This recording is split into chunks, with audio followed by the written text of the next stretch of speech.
Hi, I'm sorry, I'm still traveling, so I'm not in my usual setup. I really apologize for the horrible lighting, but that's not going to stop me from speaking about Jimin's Who. P Dog said that it was actually Jimin's idea. Everything that the song is about, everything, it was Jimin who gave the instructions and told the composer what he actually wants to communicate and how he wants the song to sound. Considering that he wrote every track in the album except for this one, I think it speaks of his actual intention, and that is to reach a bigger audience. And based on the responses of people on Twitter, specifically those that are not really into K-pop but find themselves resonating with the song, I think is actually achieving that goal. And I think that also explains why the song is as it is. It's very easy to listen to, easy to understand. It's very familiar but also very fresh. It's everything that you want a song to be for it to be a part of your daily playlist. But the pop appeal and the pop success of the song is just really one layer of the song in the music video. If you listen to the song, if you watch the music video, you're going to see just how Jimin coded it is, that almost every detail, every frame actually speaks of a bigger and wider narrative.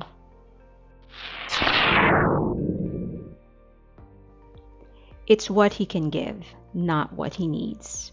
Jimin is actually bringing the hopeless romantic back, and it's checking the hypocrisy of people who swear by the evil of romance.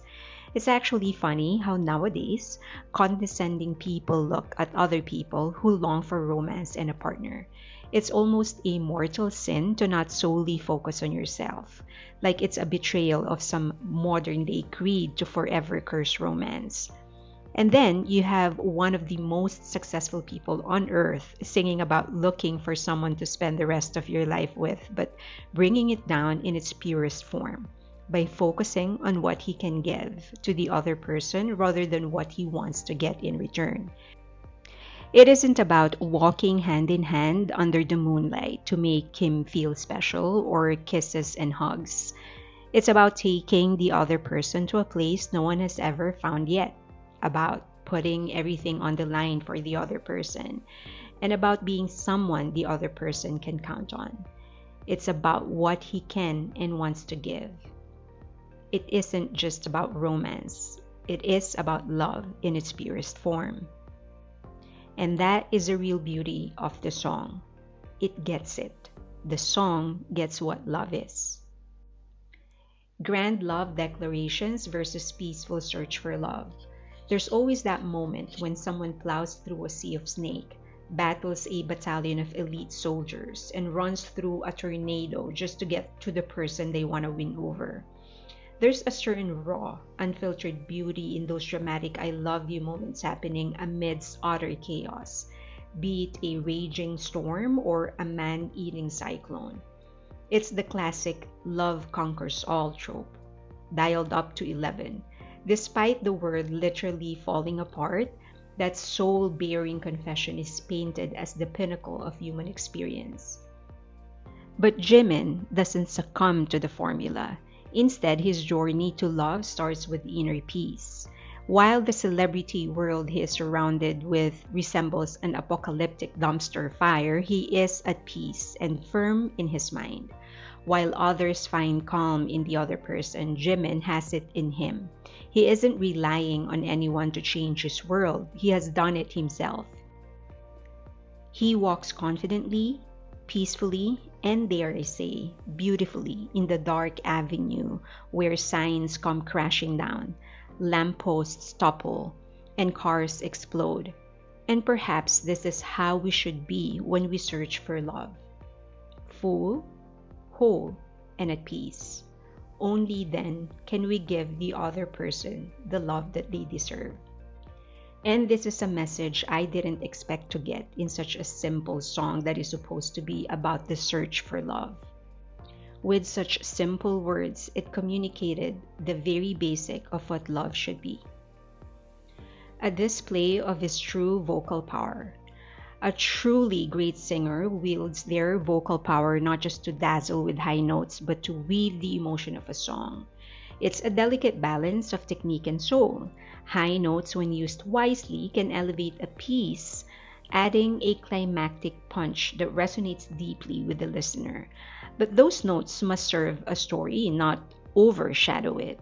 Sadly, many singers miss the point. They hit those high notes to impress, not to express. High notes can be thrilling, yeah, showcasing the singer's technical prowess. However, if overused or misplaced, they can disrupt the song's flow, turning a moving piece into a mere vocal showcase. Jimin managed to convey a sense of steadiness in his disposition through a very consistent vocal tessitura. While range is the span of the lowest to the highest note, tessitura is that part of the range which is receiving the most use. It's this part. If you listen closely, he is the most consistent in this part of his range. It allowed us to project a certain level of peace or steadiness. But when he starts hitting those high notes, he does it only on parts when he seemed to feel that he can give us. If you listen closely, he is most consistently in this part of his range. It allowed us to project.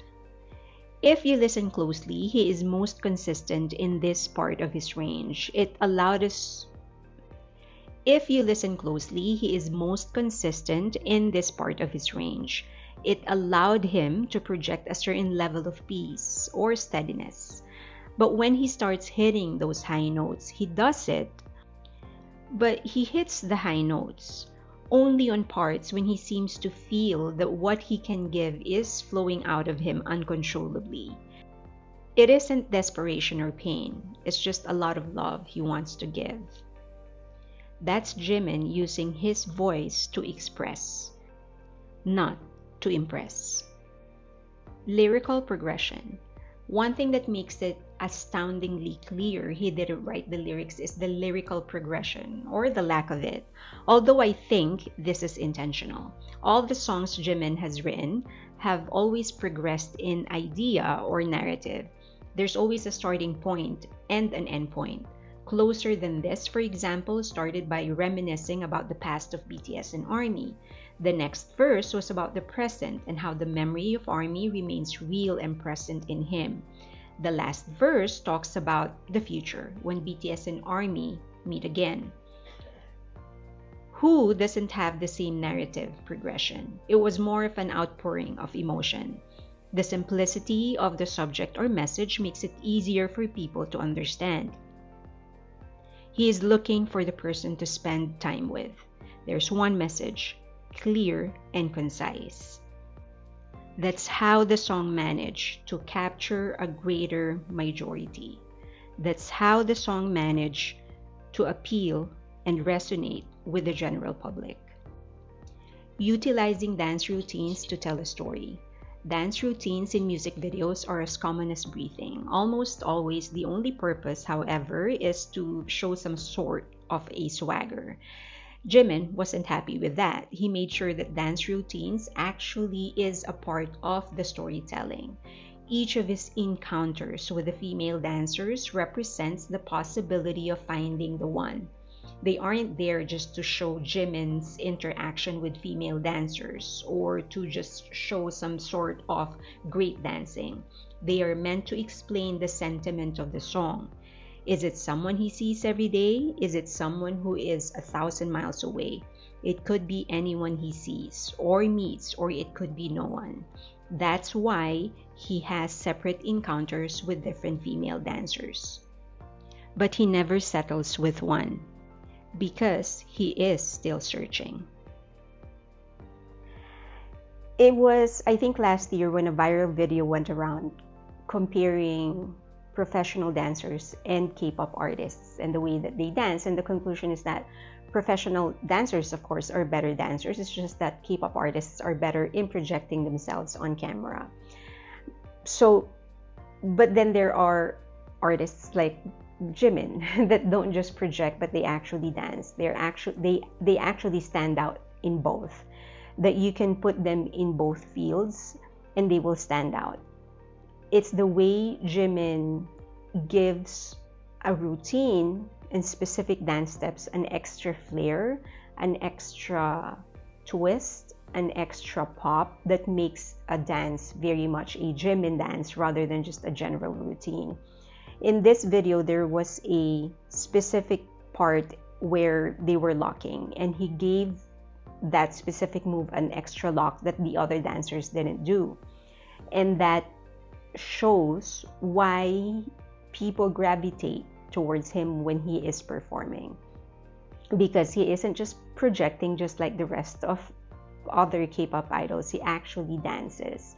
It actually reminds me very much of Michael Jackson, because Michael Jackson, even though he is an artist and you don't really expect him to dance as hard, when you put him in the sea of other dancers, he will still stand out. Not just because he knows how to project, but he is actually good at dancing, and he knows how to give the steps or the routines an extra flair or an extra twist to make it really his. Change in aspect ratio. Jimin changed the aspect ratio of the music video 7 times. I'm not sure if that was intentional. A change in aspect ratio can be just for aesthetics, but this is Jimin we are talking about.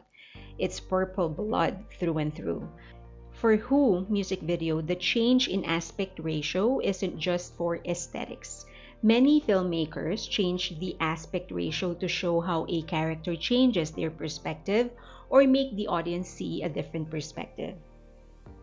For example, the screen opens up to demonstrate that the character's perspective has gotten wider. Or maybe a flashback is done in 4:3 and black and white in order to represent the past. In Grand Budapest Hotel, they changed the aspect ratio to indicate which level of the story we are actually watching. For Jimin's MV, he goes wide each time he talks about the things that he wants to give the person he's waiting for. When disaster starts to strike, he goes narrower, as if to force our focus on him and ignore the chaos. Towards the end, he goes wide again with the dancers, the chaos, and the high notes, perhaps to give us the full experience of everything happening all at once.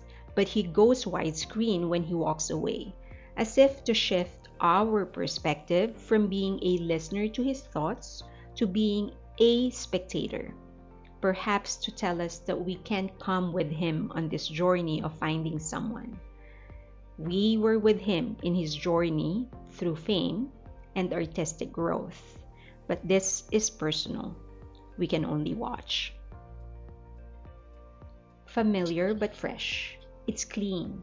The production is clean. There's not like 1,000 instruments manipulated by all sorts of programs to create synthetic sounding beats. That's why many say it sounds very Y2K. There's a certain sophistication with simplicity of beats and instruments. Since there's not a lot of layers, you can clearly hear the guitar, the bass, the drums. But more importantly, it allows you to concentrate on Jimin's voice and the lyrics. The understated but nonetheless beautiful instruments and beats actually make